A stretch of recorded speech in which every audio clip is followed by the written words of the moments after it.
from the down under country, Australia. That's how they call it, down under, because it's on the globe. Australia is on the, so we call it the down under. And we hope and pray that you had a marvelous time with your family there. And also we would like to welcome back our dear brother Elijah. Everybody is so excited to see you again. Hallelujah. Amen. Amen. Thank God. Actually, when you were still not here and everybody was talking, I just whispered a prayer. Lord, bring an inspiration to the Korean brethren by bringing Elijah. So praise God for your life. To God be the glory. And of course, each and every one of us, we are part of the body of Christ. And you know, seeing all your 10 fingers makes you happy, right? So just like what happened to me last Friday, I got hit by a soccer ball. It was a big bump. Just this morning, I told my daughter, I wish I saw the ball coming so I could hit it and play with them. But praise the Lord, nothing there. Really, the wound was not deep. It did not need any surgery. So I praise God for that. And my brain is still intact. Although it's shaken up my whole body, you know. And one thing I realized, and I'm thankful to God, when I was hit by the ball, I did not fall on the, because besides me is a steel fence, big tube. So I really thank God for protecting me. It's me, and the steel is just there besides me. So I thank God. Still, the angel of the Lord encamps around those who honors Him, and He delivers them. So I thank God. No stitches, just this one. And I thank God for even Pastor Kim, our neighboring. The church is near our house. So, you know how we met him? Just on the bus stop. They were giving gospel tracts, and from then on, he became like an uncle to us, and we praise God for his life. So you see, we belong to a big family. Amen. Amen. Big family, and many times you can sense it. Like if have you experienced this one when you met someone, and there's just something, a very light and peaceful something inside, talking to that person, and then realizing that he is also a believer of Jesus Christ. That aha, like it will make you say, aha, that's why I feel so comfortable with the person. But I also experienced meeting a lady who is in the Philippines, we call them espiritista. They pray to Satan. They ask power from Satan. So totally different spirit. When we met her, when my cousin, without telling us, brought her to our house many years ago. Suddenly there was this, I cannot explain. I don't feel good with her. It's like I'm irritated. Deep within, I'm so irritated. And you know what? I even felt guilty. I went to my room and I really knelt down and prayed. I said, God, I'm sorry. I'm so irritated with the lady. I don't know why. She's not smelly. She's not dirty. What's wrong? But after a week, my cousin came back and asked us, Auntie, cousins, did you feel something with the lady? And we asked him, why? And then he started telling us who the lady was. And that's the time my mother and I realized, that's why. Deep within our spirit, we felt something wrong. And that's because she's carrying a different spirit. We are not one. But you know, when we are all believers of Jesus Christ, you know, the feeling is so at peace, right? Joyful. It's like you have known the person for so long. Just like last Sunday when we met Brother Elijah. It's like we have known him for so long, right? Yeah? Why? Because we have one common powerful denominator. Jesus Christ. Amen? Jesus Christ. Only the name above all names. The one who died for us. The one who suffered for us. You know, just this morning, you know, even if you're a pastor, still, the enemy is trying to attack you. Especially the mind. Especially the first part of my sermon is, the title is Anatomy of the Body of Christ. Okay? Anatomy of the Body of Christ. Anatomy is simply means how a body is built and how its part work together. Okay, that's anatomy. Study of each part. So this morning, I would like to focus on the three, I believe these are three very important parts of the whole body of Christ. Okay? So, before I continue with my story, let's pray first. Father, thank you for enabling us, inspiring us, giving us the strength to come here and gather together with the rest of the body of Jesus at Ilsan English Worship. Lord, we thank you for the favor, for the protection. Thank you even, Father, for enabling me to still stand and come here. Thank you, God, you're so good. There is nothing that we can, indeed, Father, we don't have much to repay you for the greatness of your goodness, of your faithfulness, of your love. Thank you, thank you. Even that word thank you is not enough. So Father, we pray as we meditate your words, as I preach your word this morning, continue to empower your servant. Lord, I don't want to speak like sounding cymbals, but let the words, oh God, that will come out of my mouth be guided by your Holy Spirit, empowered by your Holy Spirit. I pray that it will really be planted to each and everyone's soul, spirit, mind. And Lord, it will affect our body, but we will keep on living for you. Thank you, Jesus. I give you all the glory and the praises, for you alone deserve it. In Jesus' name, amen. One of the main verses I wrote, Ephesians 5:29 and 30. No one hates his own body, but feeds and cares for it, just as Christ cares for the church, and we are members of his body. And mostly Koreans, I notice, you love to do a study, which one is good for the body. So I only hear it in Korea. You eat this, good for the health. You walk, you exercise, good for the health. I always see that.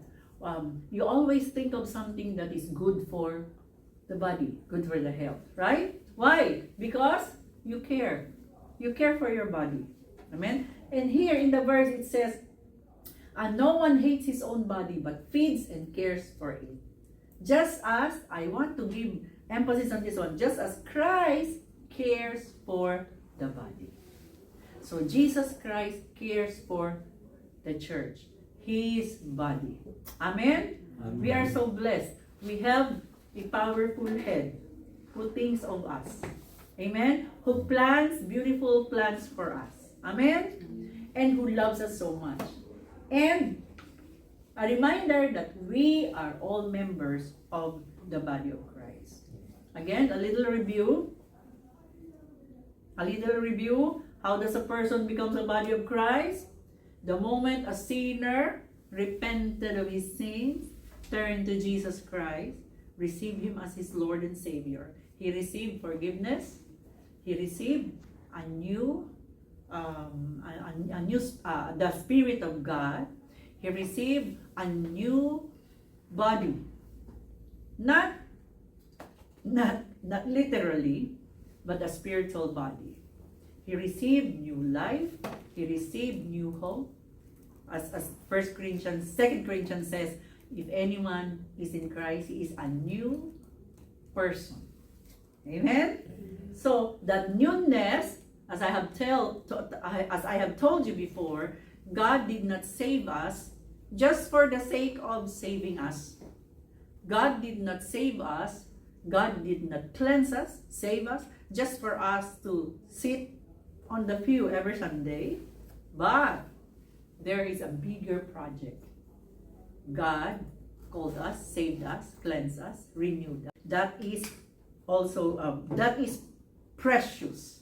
We became a body of Jesus Christ. Now, let's talk about the body of Jesus Christ. Anatomy. The title is The Anatomy of the Body of Christ. As I have told you before, I want to give 3 points. Okay? These 3 are very important as members of the body of Christ. As we study this one, we have to watch out for our individual parts, and at the same time, the whole part as the body of Christ. So the first point is the head. Let's talk about the head. Okay? Okay? Oh, that's the meaning of anatomy. Okay, shall we go forward? The head. What's in your head? Like the picture, they have so many questions. The head. The body, the person, the believer who belongs to the body of Christ should have a renewed, click please, a renewed mind. There should be a renewed mind for the body of Christ. Okay? Members of Christ's body must think differently from the world. We should think differently from the world. We should start to focus on Christ and His kingdom. We should be a kingdom-minded person. And this is easily said than done. It needs practice. Okay? It needs practice. Just like when I got married, okay? Right after the wedding, it really didn't sink deep on me that I'm no longer single. There are times that I still have mistakes. I would keep deciding for my own. And then I would realize, oh, I'm already married. I already have a husband. I have to ask him. I have to talk to him. Right? It takes time. So I have to remind you, if you already knew this, but if you don't know yet, I have to let you know that as a member of the body of Christ, we should now be practicing using our renewed mind. What is the meaning of that, the renewed mind? Okay, let us read some verses in Ephesians chapter 4. I went back to Ephesians 4, 17 to 25. Let us read. We have here in the PowerPoint. With the Lord's authority, I say this: live no longer as Gentiles do, for they are hopelessly confused. Have you noticed that? Confusion. If you belong to Jesus Christ, okay, there's already a solution to our confusion. So the mind that does not belong to Christ, the old mind, most of the time confused. Okay? Next, their minds are full of darkness. They wander far from the life God gives because they have closed their minds and hardened their hearts against Him. They have no sense of shame. They live for lustful pleasures and eagerly practice every kind of impurity. If we will, slice this verse bit by bit, okay? Maybe in to summarize, I would say the mind, our old mind, is so darkened. It does not prioritize God. Okay? Our old mind only thinks of how me can be pleased. What I want, I will do. Whatever it will take. An old mind does not listen to the Word of God. It's focused on self, world, and on the sinfulness. Because the person who is still in the world, who is not yet forgiven, who is not yet cleansed and changed by Jesus Christ with the power of the Holy Spirit, his mind is still a slave of darkness, slave of sinfulness, slave of this world. So it says there that all the mind thinks is how to satisfy the lustful needs of the body.